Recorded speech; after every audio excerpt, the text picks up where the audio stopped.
everyone, my name is Chloe and welcome back to my channel. Today I'm going to be sharing 5 book recommendations that make great gifts for friends, for family, for coworkers during the holiday season or any time of the year.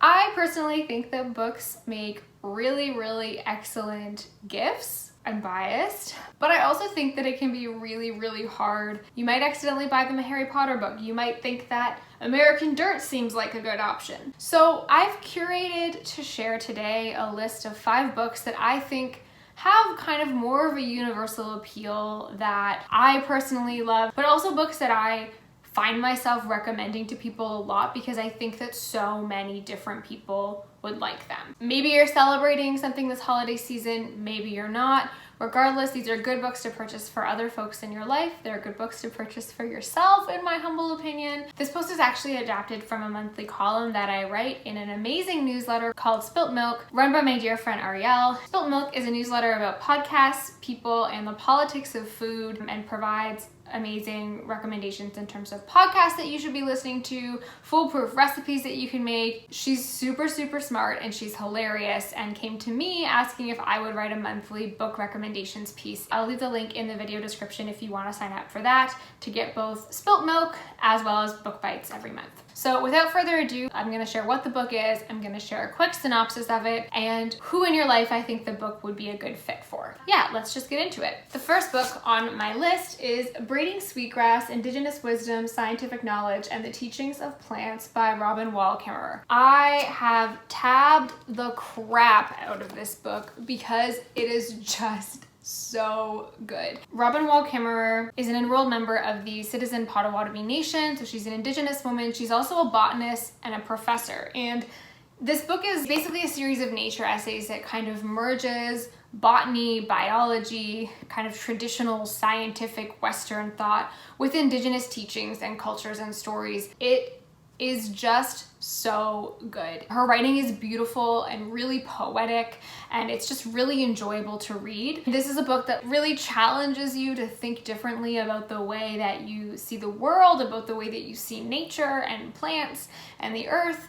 And this is not a book I personally thought I would really enjoy because I am not a quote-unquote nature person, but I thought it was beautiful. I think that this is a book that would be great for honestly anybody, but I think specifically the way that I've pitched this is get this book for the person who is constantly telling you about their garden, wants you to know that gardening is good for your soul and that you should do it too, even though you have personally murdered like 15 to 20 plants in your lifetime. Anybody you know that's passionate about environmentalism and climate justice, I think would really love this book. So yeah, I think a great pick for lots of folks, but especially that genre of people will really love this. And I am personally going to be buying this for like at least 3 people this year. So that's my first recommendation, is Braiding Sweetgrass. My second recommendation, which I actually don't have a copy of right now because I've lent it to a friend, which again, I think speaks to the fact that these are books that I'm actively recommending, is The Hating Game by Sally Thorne. The Hating Game is about Lucy and Joshua who work as executive assistants for co-CEOs at a book publishing company that was previously 2 and merged into 1. So they were both executive assistants for their respective company CEOs, and then they became co-CEOs. And Lucy and Joshua hate each other. They're both up for a promotion at work that only one of them can get. They spend their days at work basically devising these different games, hence the name, to demonstrate how much they loathe the other person. But perhaps because this is a romance, they don't hate each other as much as the title would imply. So it's an enemies to lovers romance book. Enemies, I think, take that word lightly, but this book is adorable. I didn't previously think that it was a genre I was really into, and then I read The Hating Game and I was like, yes, I like romance. It's funny, it's adorable, the characters are super lovable, it's just so cute. Give this book to the friend, the person in your life who loves love. Give this book to the person in your life who loves romantic comedies. This book is like romantic comedy in literary form. It's a little bit cheesy, but it's so lovable, so adorable, and just so good. Next is another one that I have on loan, which is Born a Crime, Stories from a South African Childhood by Trevor Noah. This is Trevor Noah's memoir. He is from The Daily Show, he's a comedian, he was born and raised in South Africa during apartheid. His mom is black, his dad is white, and being born biracial in apartheid South Africa was actually illegal, so he's talking about being born a crime, hence the title. This is him talking about primarily his childhood growing up in South Africa.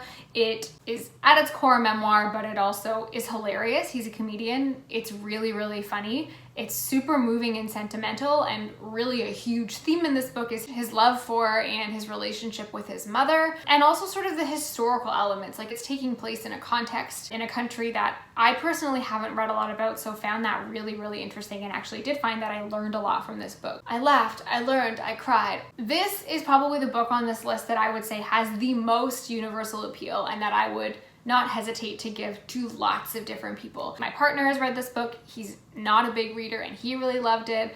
My grandfather read this book. He loved it. My mom read this book. She loved it. I have multiple friends who I've loaned this book to. It's just a really, really good story. It's one of the best memoirs I've personally ever read. This book would be great for someone that you know well and love and just want to give an awesome book to, or someone who you're not really sure what to give to. Your work secret Santa who you've never made eye contact with, but don't want to give them a Tim Hortons / Starbucks / insert coffee chain in your country of choice gift card. You want to give them a book, and you might give them this one. Next is Heartstopper, Volume 1 by Alice Oseman.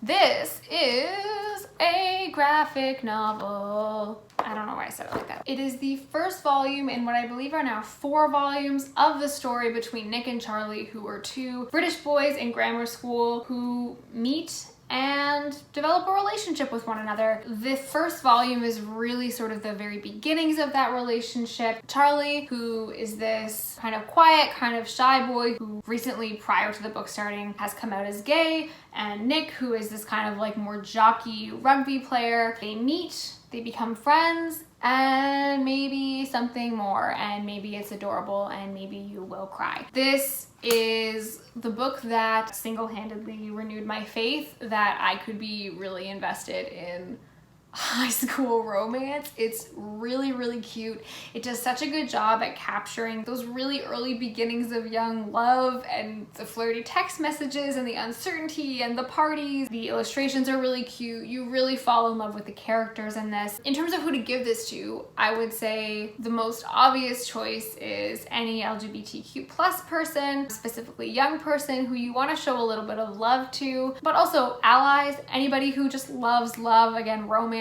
will love this book. That's Heartstopper. It's adorable. And the last one on my list is The Poet X by Elizabeth Acevedo.